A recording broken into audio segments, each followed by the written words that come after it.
Assalamualaikum warahmatullahi wabarakatuh. Selamat datang kembali di saluran kami. Pada kesempatan kali ini, kami akan menggali topik Abu Dzar Al-Ghifari radhiyallahu anhu. Abu Dzar radhiyallahu anhu memiliki nama lengkap Abu Dzar Judub bin Junadah bin Sufyan Al-Ghifari. Beliau sudah terbiasa dengan kekerasan serta teror sejak kecil. Maka dari itu, Abu Dzar radhiyallahu anhu menjadi salah satu perampok ulung serta disegani banyak orang. Abu Dzar radhiyallahu anhu sangat menyesali perbuatannya yang menimbulkan penderitaan dan kerugian bagi para korbannya. Harta dan penderitaan para korban akibat perbuatannya menjadi pembuka bagi cahaya ilahi untuk masuk ke dalam hati Abu Dzar radhiyallahu anhu. Beliau tidak sendirian, ditemani ibu dan kakaknya bernama Anis Al-Ghifari. Mereka kemudian pindah ke Najd atas. Abu Dzar radhiyallahu anhu akhirnya menjadi tokoh revolusioner di kediaman barunya.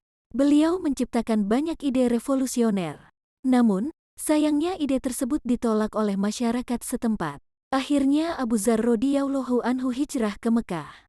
Sesampainya di Mekah dalam keadaan kacau balau dan terjadi konflik antara suku kafir Quraisy dengan kaum muslimin. Dari situlah Abu Dzar radhiyallahu anhu langsung tertarik untuk masuk Islam. Sesampainya di Mekah, beliau langsung menuju rumah Nabi untuk berbaiat. Namun, sangat disayangkan beliau tidak bisa bertemu dengan Rasulullah Shallallahu Alaihi Wasallam hari itu. Abu Dzar radhiyallahu anhu baru bisa bertemu Rasulullah Shallallahu Alaihi Wasallam pada hari kedua setelah kedatangannya di Mekah. Karena suasana di Mekah tidak mendukung, Nabi Muhammad Shallallahu Alaihi Wasallam akhirnya memerintahkan umatnya untuk menyembunyikan keislaman mereka. Namun, Abu Dzar radhiyallahu anhu secara terang-terangan mengumumkan keislamannya di hadapan orang-orang kafir. Akhirnya beliau pun mendapat siksaan dari penduduk kafir Quraisy. Abu Dzar terus mengulangi perbuatannya, hingga akhirnya penduduk Mekah berhenti menyiksa mereka karena mereka tahu bahwa Abu Dzar adalah keturunan suku Ghifar. Jika beliau meninggal, maka tidak ada jalan bagi penduduk Mekah untuk pergi ke Syam. Setelah masuk Islam, Abu Dzar radhiyallahu anhu adalah sahabat yang sangat terkenal. Bahkan beliau berhasil mengislamkan hampir seluruh suku yang gemar merampok. Tak hanya itu, kezuhudan Abu Dzar radhiyallahu anhu terlihat dari penolakannya terhadap cara hidup kapitalis. Beliau adalah orang yang sangat dermawan dan menganut prinsip-prinsip Islam. Dalam hal kekayaan, beliau sangat ketat dan menganggap haram jika memiliki aset melebihi apa yang diperlukan.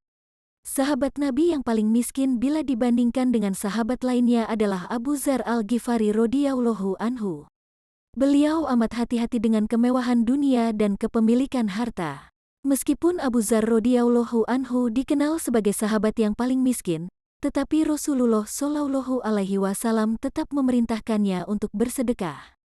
Menurut cerita, Rasulullah Shallallahu Alaihi Wasallam berkata kepada Abu Dzar radhiyallahu anhu, "Kalau engkau membuat sop, perbanyaklah kuahnya dan hendaknya engkau bagikan kepada tetanggamu." Kemudian Abu Dzar radhiyallahu anhu menjawab, "Tetapi sop saya istimewa, ya Rasulullah." Nabi Shallallahu Alaihi Wasallam bertanya lagi, "Apa maksudmu?" Abu Dzar radhiyallahu anhu menjawab, "Sop saya hanya terdiri dari air putih, dibubuhi garam, dan sedikit irisan bawang." Namun apa yang disabdakan Rasul? "Tidak mengapa," terang beliau. Kemudian Abu Dzar radhiyallahu anhu melakukan apa yang diperintahkan oleh Rasulullah Shallallahu Alaihi Wasallam. Maka, tetangga yang menerima sop Abu Dzar radhiyallahu anhu itu merasa terharu dan membalasnya dengan menu yang lebih baik. Sampai jumpa di lain waktu, semoga kedamaian dan berkah selalu menyertai Anda. Wassalamualaikum warahmatullahi wabarakatuh.